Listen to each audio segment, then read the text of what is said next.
Hello everyone, welcome to a new video.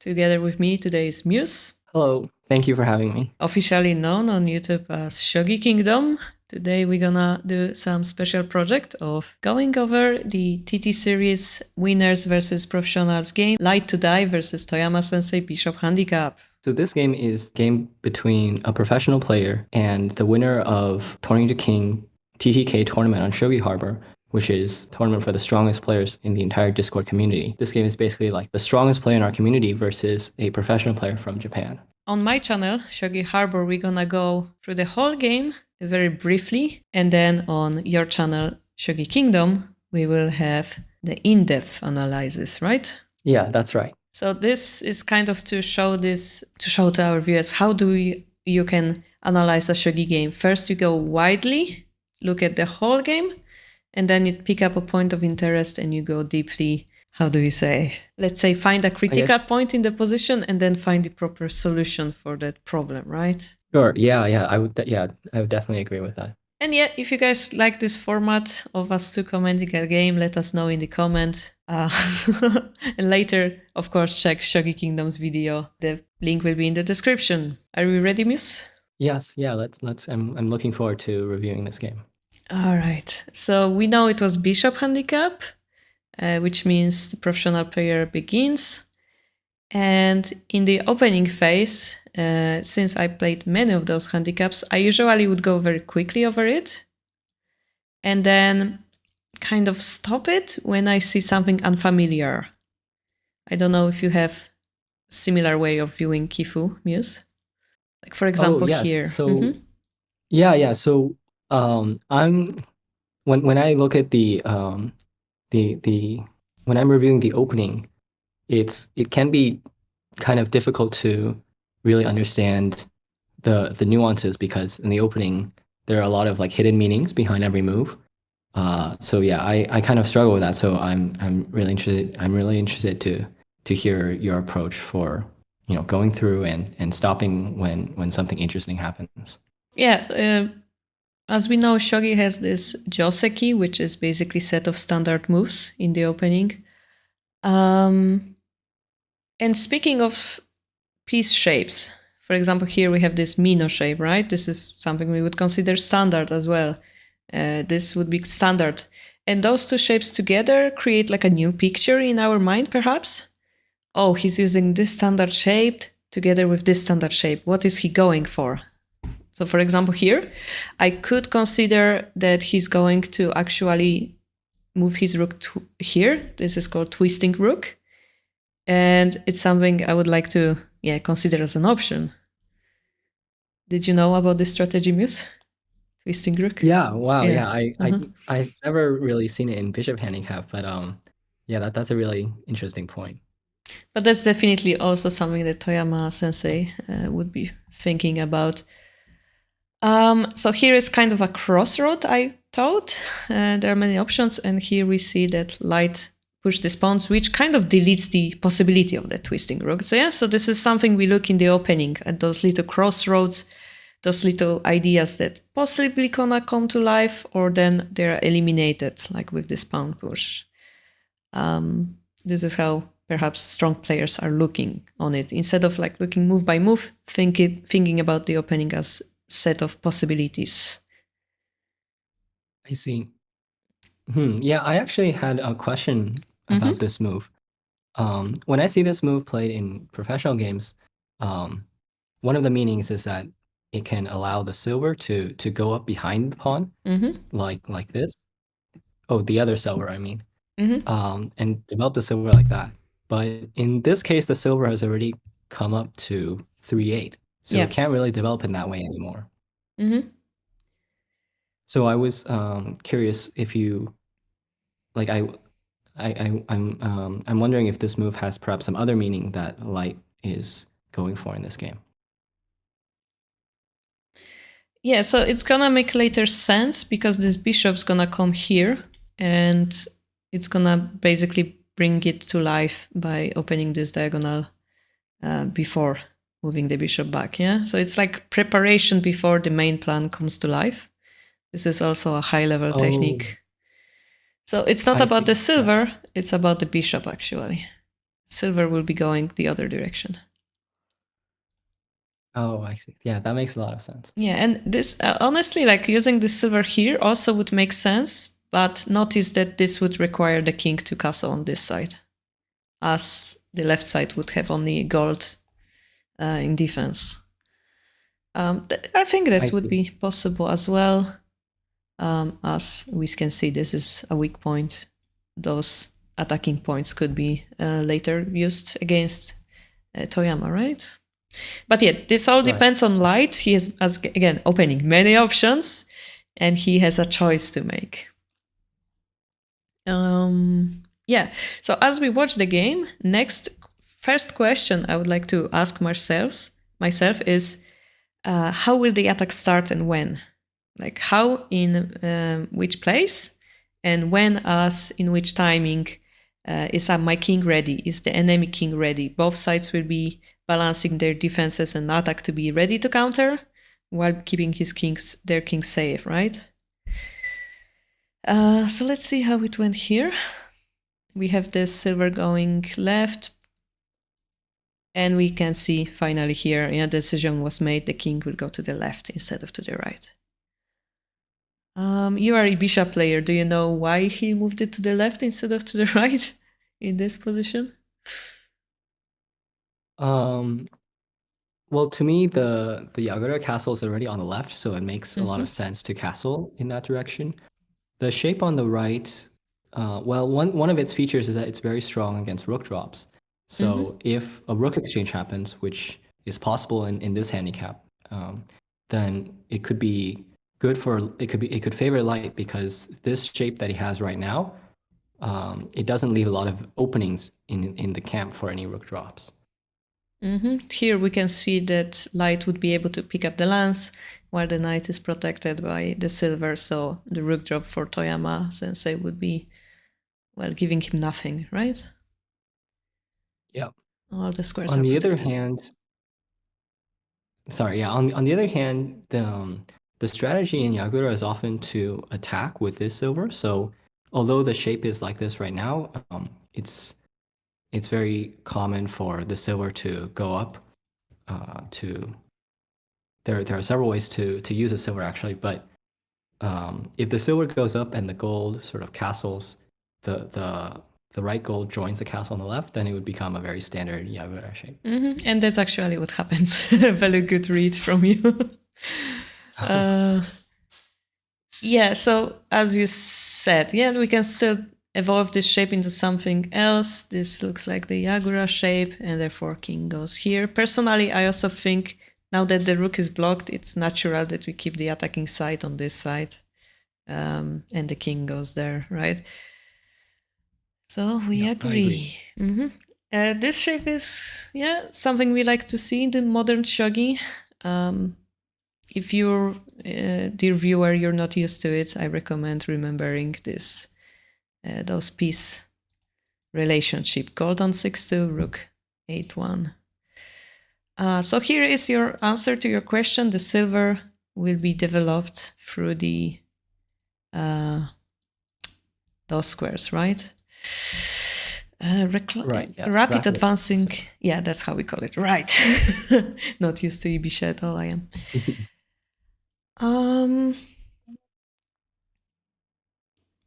Now we also can look at what Handicap Giver is doing. He put the silver here, he will most likely put the gold here, and then he will run out of moves. So we are looking forward to what else he's going to do to develop his shape, and he decides to push this pawn. This pawn cannot be easily targeted, so it makes sense, and later we will see it being used in very aggressive manner. Okay, and here, yeah, castle before the fight, it's all natural. The rook goes back to not be an easy target to enemy pieces. This is all natural. Please notice this amazing move where those pieces connect here. This is called clip shape. Very hard shape to break. And the king goes to 7-9. Here we have the answer to my question, when and where the engagement starts. Pawn for 5. Of course, first thing we have to answer, Why cannot we take it? Because the silver would be dead. So it forces the silver to go back. So how does this position look to you, Muse? It's I was very surprised actually when Toyama Sensei pushed this pawn. It seemed very aggressive, whereas handicap giver often waits for the handicap receiver to start attacking because it's more difficult to attack when you start with less pieces. With this pawn to 4-5, Toyama Sensei is not, I wouldn't necessarily call it an attacking move. He's more so trying to, as I see it, he's more so trying to push back or suppress Light's attack, and we see that the silver went back. But the flip side is that now this pawn becomes a potential target. So a move like pawn to 4-6 would be a very natural way for Light to make his attack now. So it's kind of a gamble. Taking a vanguard position gives Toyama Sensei more space, pushes the pieces back, as you said, but it can be risky because it can be the place of counterattack. Yeah, if the silver was here, there is no way to exchange those pawns, and yet here we create a possibility. All right, so kind of gamble, I would say. So this is, yeah, one of those interesting positions. I would slowly like start thinking what's gonna happen, what would I like to do. In this case, it's still not that advanced, not still middle game, no exchanges happening until this point. Yeah, now we have a full-fledged battle because pieces are exchanged. Now the main point, there's always a main point of the position, is that if the knight jumps, it's gonna die. There's always gonna be a point here. So pawn takes is the only move. Now the main question is, what did we gain by pushing this pawn? Seems like this pawn is attacking our shape, but actually it's gonna make sense with what Muse said. This bishop line is gonna look very, very interesting. So this is how I would look at this position from middle game perspective. What is this shape giving me? What is giving it to the opponent? And which one is more valuable? Because middle game is about taking those valuable points. Who gets more points will have easier endgame. How do you feel about it, Muse, the middle game? Yeah, I definitely agree that I definitely agree with your what you said about the middle game. To me, this pawn to 6-5 is a pretty amazing move by Light. It's kind of, I would say it's kind of like deep in the sense that it's he's not just playing the most natural pawn 4-6. He's like sort of throwing this in before, and so I think it has like a very specific meaning that we'll see in the game. Yeah, I think you grab a interesting point here. The pros as well as strong players, they don't play the obvious move. They try to make this move better than it is by playing different move before playing that one. So that's important. Yeah. So obviously he has a plan, which is to activate the bishop here. So the only way to protect it efficiently would be to move the gold or the rook. Gold looks more natural, and here we go, pawn 3-5. Would you say, yeah, this is natural to attack the king, double static rook, exchange pawns in front of the king? What does it achieve? Yeah. So the attack is coming from the second to the fourth files, and so this is like a very shall we say, traditional or classic way for a static rook to attack, from just to attack from or to start the fight on these 3 files. What does it? What's the meaning? Why do we attack on those 3 files specifically? Well, the rook is already on that file, and the other pieces that can access those files, the knight, the silver, and the bishop, those 4 pieces are sort of, as the proverb says, attack with rook, bishop, knight, and silver. So yeah, so it's like a very principled way to attack using those 4 pieces. So by exchanging these pieces, we make space for them to like go upward and be activated.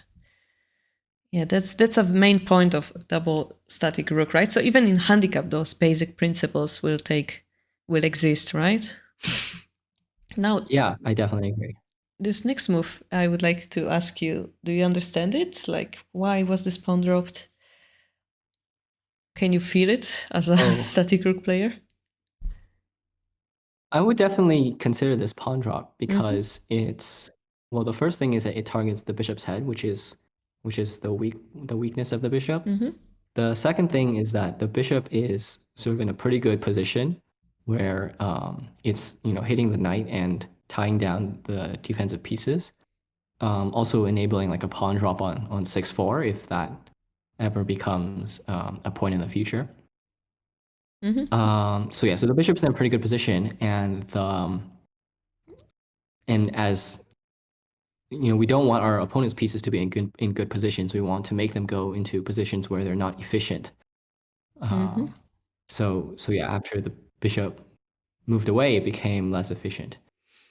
What I'm concerned about is sort of the timing of this move Mm-hmm. because this move is kind of like it's like an ace up my sleeve. I can play this move and at any moment for now, but once I play it, the opponent could easily target it with silver to 3-6.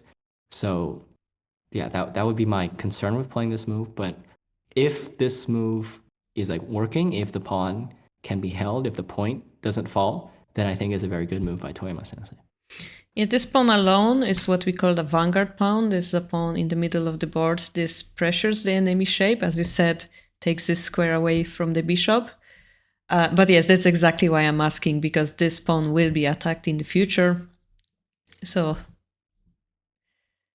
well spotted. This pawn was taking, bishop retook a very strong position, and as you said, the server came here.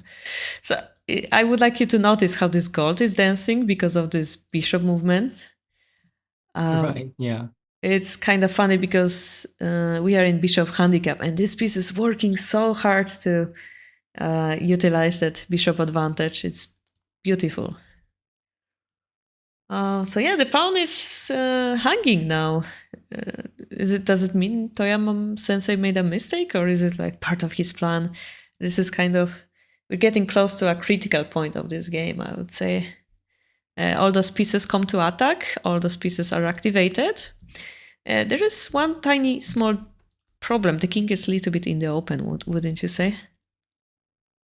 Yeah. I mean, in this kind of situation, it's I can definitely see the bishop getting exchanged for like general pieces, and after the bishop gets exchanged after the bishop exchange, yeah, the line is open. So the king would be safer in this case on 8-8 perhaps. Mm-hmm.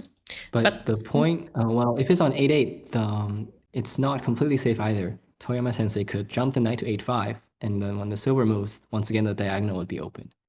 So yeah, so I think the king would be safer on 8-8, but it's no castle is perfect, and there's always a way to attack it. yes, I think it shows an amazing principle of middle game and opening. Those small difference will change the way your opponent attacks and the way we value the pieces. So, for example, here bishop would be a horrible piece to give away, right? But if the king is Right. here, it totally changes our view on the attacking side. Quite a nice thing to notice, and this is something we would also consider as strong, like down players playing the middle game. Something we would plan from the opening, like we have the king here, so we cannot sacrifice the bishop. Stuff like this we would be predicting in the future. But yeah, light takes the risk here. So if everything goes well, light will be able to advance his silver and put up pressure on the king. We just said the pawn on the fifth file is really strong. Pawn on the fourth row would be even stronger, right? So I honestly expected Toyama Sensei to move the silver here to like prevent it, but instead he, a little bit surprisingly, moved the rook here. And Wow. it makes sense, right? He puts the rook into open file, full defense mode. He's playing handicap to like totally seal the attacking power of light. But surprisingly, there was a Tetsuji coming up, pawn drop 4-2. Would you be able to find that move like during your game or? I don't think so. Light is amazing in the middle game. I mean, this is I think it's such a beautiful strategy because you're putting the pawn like right in the middle of four pieces. All of them can take it, but none of them really want to take it. Let's talk about it. So this is something called focal point, because if any piece takes it, they're gonna get into like worse shape. If the king or gold takes, it's a little bit harder, but basically the rook will be blocked, right? So that one move will be, let's say, pawn drop here, perhaps. Rook, no, sorry, gold takes, it's the last one. Maybe the silver would go up and suddenly we don't have the defender on this square anymore. Right. Something like that, let's say. So yeah, it would totally mess up Toyama Sensei's shape, so he has to go back. But yeah, that pawn alone isn't doing much, kind of, apart from being there. I mean, it did his job, it blocked the rook, but now we cannot drop the pawn here, Nifu, right? So it's something to consider as well. Yeah. So silver up, and this feels all natural. Yeah, here we come. This move is good because silver exchange favors the attacker, as the king is now more vulnerable to attacks. And this is the position. We're getting close to the position you wanted to analyze, right, Muse, in your video? But not yet here. Yes, yeah. So the gold move, again, we're abusing this line. This pawn sacrifice, you start to notice how amazing certain moves are after like the game develops, and here this bishop coming back to abuse this big diagonal. This is so beautiful. This make this pawn 6-5 sacrifice so much more beautiful from that perspective. Wow. So yeah, gold has to dance. It seems like we were attacked, but suddenly, yeah, we're the one attacking. Beautiful turnaround, taking the initiative. And pawn drop 3-5, gold 4-4. We have a very strong attack from light. So what would you say, what is light's objective here, Muse? Again, from Ibisha player perspective. So I think the big objective for Light in terms, well, obviously he wants the attack to work, but how exactly he wants the attack to work is the main point is activating the rook and making this rook into a dragon. So in this kind of position, having a dragon is extremely powerful because the Ibisha shape is not really designed to deal with it very well. There are a lot of, you can see there are a lot of like floating pieces in the camp that can be targeted from the side, from the front. And so having that dragon in the camp would just cause total chaos. So that would be his number one objective, is to make a dragon if he can. Yeah, and for example, like it's okay to sort of sacrifice some material to achieve this, as long as it's not too much. And the danger in that is that if you give too many pieces to the opponent, then the counterattack will be very severe. So I would say Light has to consider that, and he should try to break through and make a dragon, but without giving too much to Toyama Sensei in exchange for that. Wow, beautiful analysis. Yeah, basically we attack, but we should be careful of the counter attacks as well. Long thing short, here we have silver drop, like preventing, as you said, the creation of the dragon. Honestly, king is currently protecting everything, but we need to protect the gold as we have the crossing rook in work. And here, if we would retreat, right? Toyama Sensei would have turned to like stabilize the position, right? Let's say, I don't know which is the best move, pawn drop, let's say. This rook would be sealed off and everything slows down. And eventually what we would hate is perhaps this gold coming in. And as you said, getting rid of this beautiful bishop. So we want to keep this bishop on the board. We want to keep this rook on the board. We want to go for the sabaki for a very powerful, strong attacking move. But how do we do it? We actually drop the silver to 4-1. The idea is this silver existence blocks the rook. So if the king runs, we have that promised dragon, right? This is a really cool move from Light here. So the only move is to take it. which if we would take it like we're losing a silver, in case, okay, this is getting too complicated. I don't want to get in depth, but taking is possible. But surprisingly, we took the gold. Speaking of which, this is one of the positions you will be analyzing in depth, right? In your video. Yes. Yeah, this is like getting really close to endgame. So it's like the positional principles don't apply as much in endgame. It's all about like calculation. And so sort of being able to, I mean, it's very complicated. Yeah, we'll definitely talk more about How this. about when should we change those parameters? So yeah, we were talking about middle game. Perhaps our viewers know about middle game, which is think about initiative, piece material, king safety, and the activity of the pieces. But when does it change? When does it become endgame? Why is this endgame? Oh yeah, that's a really good question. So I mean, it's part of the difficulty of shogi to sort of figure it out. Yeah, make these. Yeah, I mean, it's not so straightforward knowing when exactly it's going to become endgame.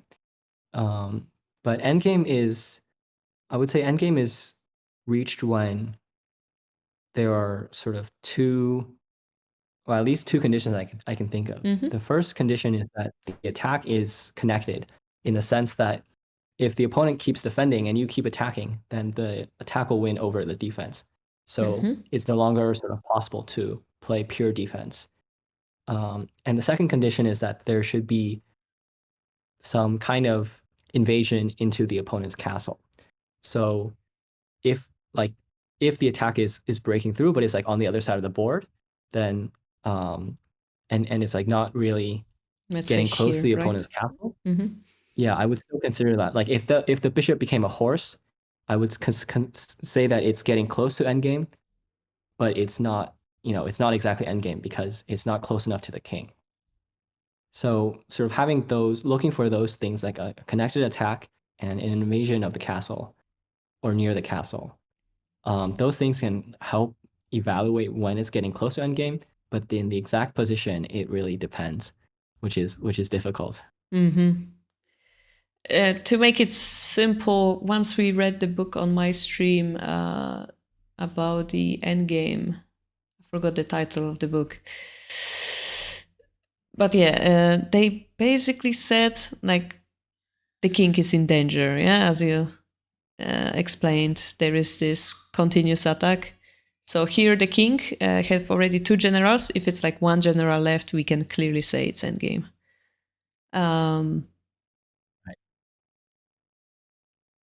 But yeah, again, as you said, if the attack would be coming from this side, even if the king has one general, he's totally safe. So that's not endgame. Yeah, very difficult thing to like decide because also depending on which phase we are, we have to make different decisions. Right here, trying to think. Are we going for material or are we going for speed? That's a huge difference. So here we sacrificing the rook and attacking. Yeah, this is kind of weird. We're going to talk about this. It's very ambiguous. It's very hard to say what is a good move and what is a bad move. Sometimes you need to play out the whole game to know. Wouldn't you say, Muse? Sometimes Yeah, I think you it's cannot. like pure calculation at this point. It's there's a lot of things that Toyama Sensei could do in this position, but I think he makes like the right choice based on, just reading out the moves and seeing which moves lead to the best outcome for him. So here, I'm not gonna go into it. We can take the rook, but this pawn was taken instead. The material is even, gold versus silver. The king retakes so that the camp is a little bit more secure. And here we come back to that king safety issue. Why did we move the king? Because there is a fork awaiting, right? Yes. Yeah. So this wastes time a little bit for light. Really interesting. All right, so here I think we're kind of entering endgame just because of this powerful sacrifice, I would say. because suddenly we're Yeah, throwing I agree. away a lot of material. Yeah, it's knight for the bishop. Bishop is worth 2 generals or general and a knight. Here we're giving it for almost free, right? Yeah.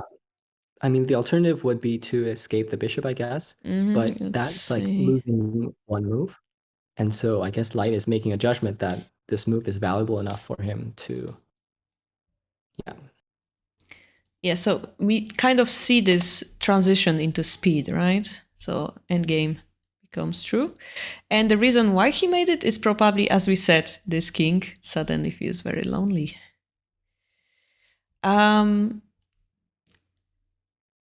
Yeah, endgame is all about calculation. So previously we could talk about this beautiful Yagura shape or this beautiful bishop activity. Here it becomes all very ambiguous. What is a good move? What is the key point? What is the key shape, right? It becomes really hard to describe.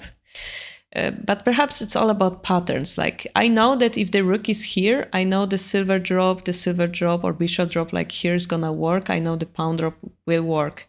And I start to calculate around those moves. We balance it with the enemy shape. What is the best way to capture this king? Well, one of the shapes would be to push it backwards. But currently with rook, gold, knight, and pawn, is it possible? Those are the questions we want to answer. How would you think about this, Muse? Similarly, or? Yeah, so I mean it's very difficult because it's about calculation, right? So the thing about Shogun, especially in the end game when you have like a lot of pieces in hand, is that the number of options can just be overwhelming, and there's no way that you can look at every possible move. So what really helps, I think, in this case is to have some kind of intuition or some kind of feeling for the position where you can say, oh, these moves, they look like they might be good moves. And then you look more deeply into those moves and you find out whether or not they're actually good moves. But how do you get this feeling? So the way to give the broadest answer, you get this feeling through thinking about shogi. So Okay. whether that's like playing, yeah. So any kind of like thinking that you do will help, even if it's like just playing games or just doing sumo shogi or just analyzing your own games. I think all of those things help you build the intuition that you need. And if you want to build endgame intuition, think about endgames. If you want to build middle game intuition, think about middle games. So I think that any effort that you spend in this, it will pay off in improving your intuition. It totally makes sense. Yeah, whatever you train the most is gonna benefit you the most in the real game situation, right? If you do a lot of tsume, you will be very good at checkmating king. If you do a lot of hishi, you will be very good at surrounding him and so on. Totally makes sense. All right, so here, speaking of filling, we have a hanging piece, so we would like to expose them. Actually, we have 3 of them right here. And then the question is, who's faster, right? We have clearly endgame. We have, as we said, very strong attacks. We have the pivotal pieces. Yeah, this rook is attacking, this rook is attacking. We have a start of the attack, and we have a lonely king endgame, clearly. But who's gonna be faster? Whose attack's gonna be decisive? That's the last question we would like to answer here. So we save the gold. It's a very valuable piece. And here, mutual attack happens. Mutual attack happens often in shogi. Again, the one who's faster is gonna win. And I have no idea whenever this move or that move is the best, but we're gonna enjoy the flow of the game. Those continuous pawn drops here are the critical points, the critical weakness of Yagura. And here the main point is perhaps that the king will be running away from this dragon. So this is one of those feelings that we get, yeah? Run away from the enemy attacking pieces. And pawn drop, this is a beautiful Desuji from Toyama sensei.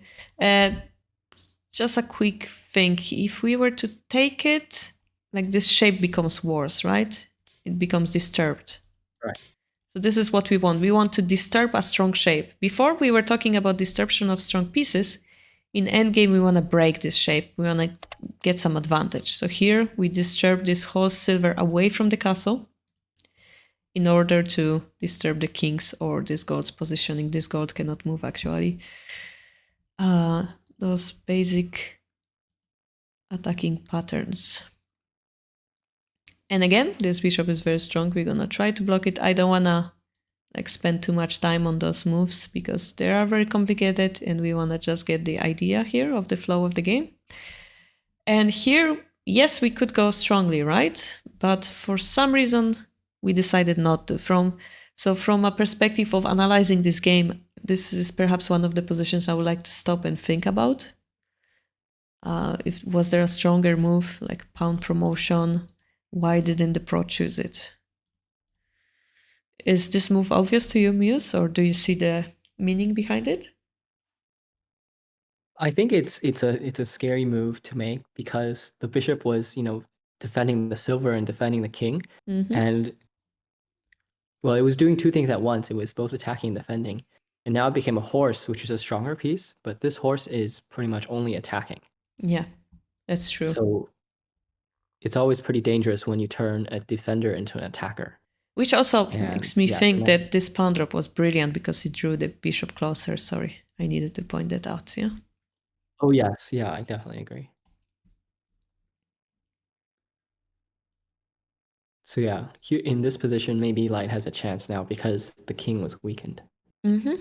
I would also like to mention that this rook also makes a huge defensive.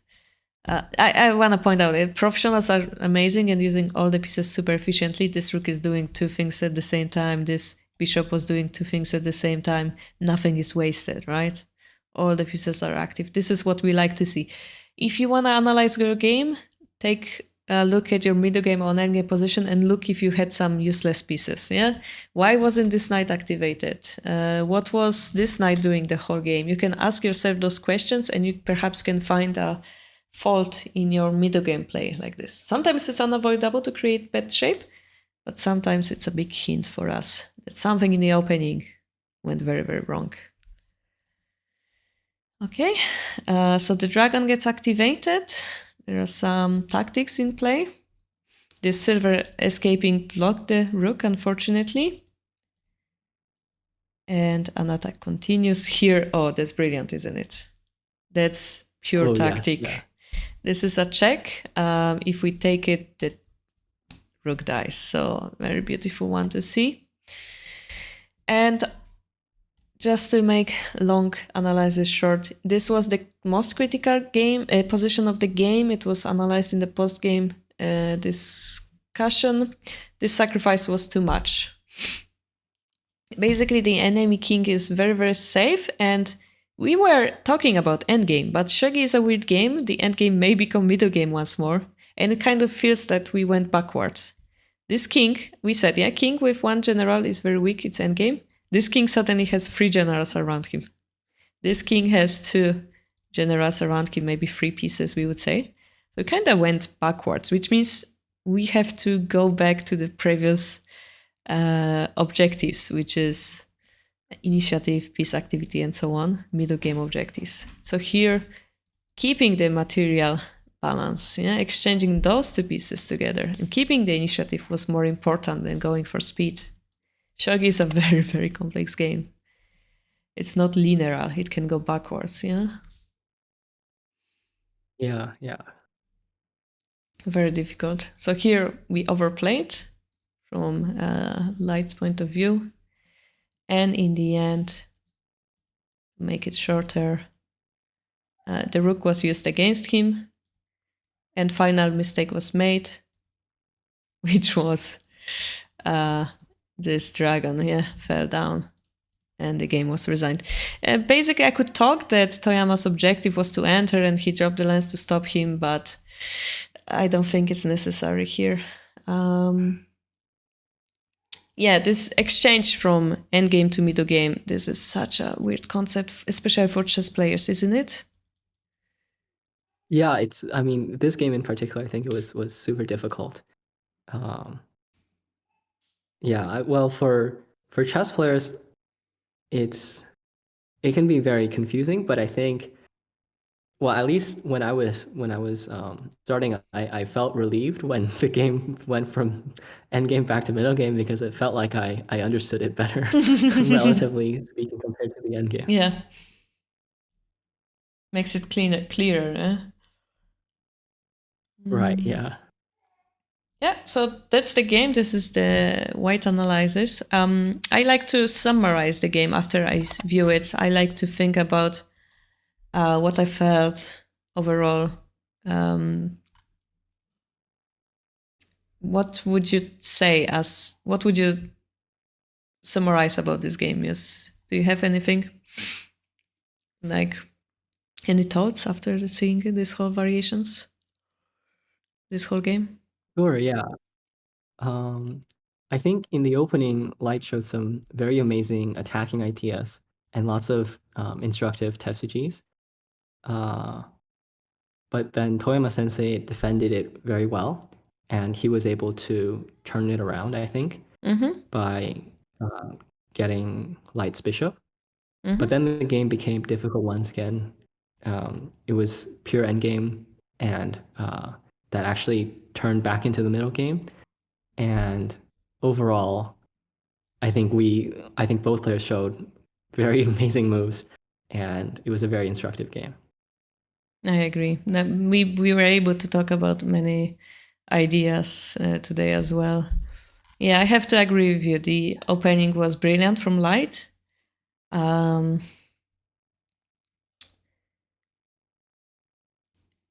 I don't know if I want to roast other players. No, let me just say it. Like as a handicap receiver, you know which opening you're gonna get to, and you know that you have to prepare something. So clearly, here we saw some strong preparation from Light. He had an idea how to activate his pieces. This is really good to see because handicap is actually all about playing it out until the very end. Opening is one of the simplest phases. And as we noticed in these games, the closer we were to the end game, the more complex it became. It's also because we're playing against Toyama Sensei, a professional player who is making the position complex on purpose. And Right. it's like a one big puzzle. He's setting up a puzzle for you to solve. And unfortunately, yeah, here, Light gave the wrong answer. So yeah, the cool thing about analyzing other people's games is that we can learn from their mistakes. So if anything, for the viewers, I would like them to see this critical position of that middle game comeback. Dragon 6-8 was the critical move of this game. If anything, please remember one move like this and understand the idea behind it. Yeah, we came back to the middle game. Right. Yeah, that's a great point. Okay, so this is all for my part of the analysis.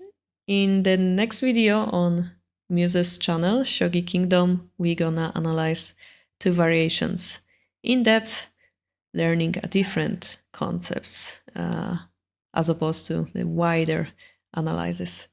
Thank you everyone for watching. Thank you, Muse, for being on my channel. Thank you for inviting me. And I will see you guys in the next one. Bye bye.